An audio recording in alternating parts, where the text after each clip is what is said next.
ఆంజనేయ గురుగారు చేశాను చెల్లు చేశాను. వినపడాలి కదా నాకు. నమస్తే గురూజీ.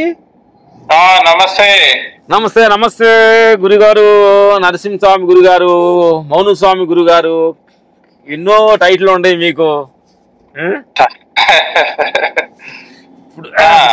ఇప్పుడు వెళ్తున్నాము ఇటు ఇటు యాత్ర శ్రీశైలం అడవుల్లో నడుద్దామని వెళ్తున్నాం. ఇప్పుడు దాకా మనం అరుణాచల్ వెళ్ళాము, శ్రీశైలం అడవుల్లో తిరుగుదామని వెళ్తున్నాం. చాలా మంది సాధులు చాలా కుటేశ్వరులు ఉన్నారు, సాధులతో కలుద్దాం సరదాగానే వెళ్తున్నాం అనమాట. గురువు గారు ఏంటంటే ప్రపంచం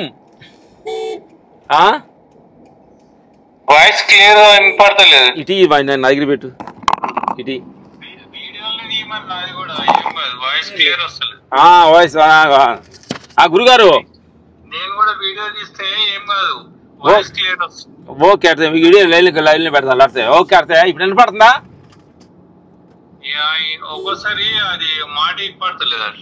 ఓకే అర్థం ఇప్పుడు వినపడుతుందా? ఓకేనా? ఇప్పుడు వినపడుతుంది. Good good good. మీ సిల్లు మీద వస్తుంది. గెడ్డం అదిరిపోయింది. గెటప్ స్వామీజీ గెటప్ లో అదిరిపోయింది.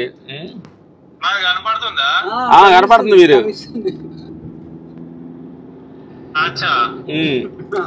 అంటే కట్ చేయి. ఆ గురుగారు లైవ్ కాల్ ఇస్తావు మరి. అంటే ఉండు లైవ్ కాల్. నమస్తే గురుగారు. నమస్తే.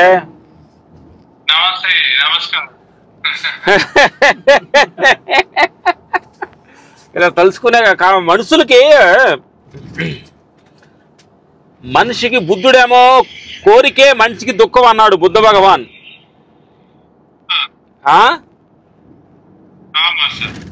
మరి ఏమో మనుషులేమో కోరికలు లేకుండా మేము ఎలా పని చేస్తామండి? ఏదో కోరిక ఉంటే ఏదో పని చేయడానికి అని మనుషులు అంటున్నారు. కృష్ణ భగవాన్ ఏమో నువ్వు కర్మ చెయ్యి, ఫలితం ఆలోచించగానే కృష్ణ భగవాన్ భగవద్గీతలో చెప్పారు. అర్థమైందా? మరి ఈ సాధారణ మనుషులకి కాబట్టి సాధారణ మనుషులకి వాళ్ళు కనిపించేది ఏంటి? వాళ్ళు మనుషులు కదా, వాళ్ళు సాధారణ మనుషులు కదా. ఏదంటే కృష్ణ భగవాన్ భగవద్గీతలో చెప్పాడు, కర్మ ఆశించొద్దు, ఫలితం కర్మ చేయి, ఫలితం ఆలోచించొద్దు అని చెప్పాడు కృష్ణ భగవాను. బుద్ధుడేమో కోరికలు అంటున్నాడు, కోరికే నీకు దుఃఖానికి కారణం అంటున్నాడు. ఈ మనుషులు మరి కోరికలు లేకుండా ఫలం ఆలోచించకుండా ఈ మనుషులు ముందుకెళ్ళాలంటే వాళ్ళకి ఏ ధైర్యంతో ముందుకెళ్ళాలి? ఏమైనా సజెషన్ ఇవ్వగలుగుతావా నువ్వు నీ వంతు?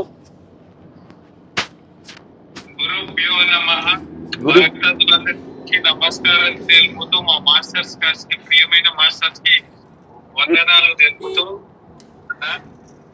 ఇక్కడ గురువు గారు వీళ్ళంతా కూడా మహానుభావులు చెప్పింది ఏంటంటే ఈ కర్మలన్నీ కూడా దుఃఖానికి కారణమవుతున్నాయి, నిష్కామ కర్మయోగం చేయాలని వీళ్ళు చెప్తున్నారు.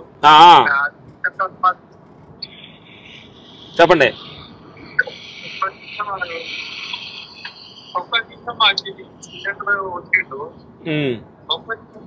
ఒక నిమిషం మళ్ళీ కట్ చేసి